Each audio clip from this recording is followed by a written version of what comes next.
Hi, I'm Leiza, and welcome to The Week That Was, a 60-second look at what happened this past week at SJIIES. Start the clock. Monday started quietly, with Justice being our virtue of the week.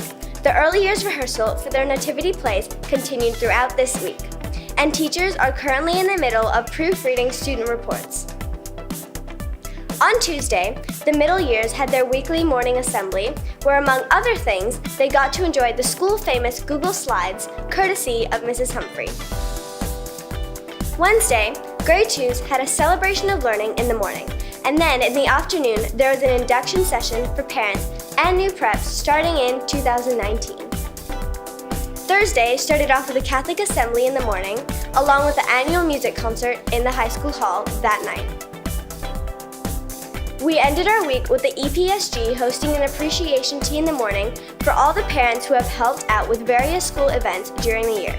That afternoon, during our whole school assembly, it was AOG's turn to present their learning, MasterChef style, as well as a return of a favorite ESTV show.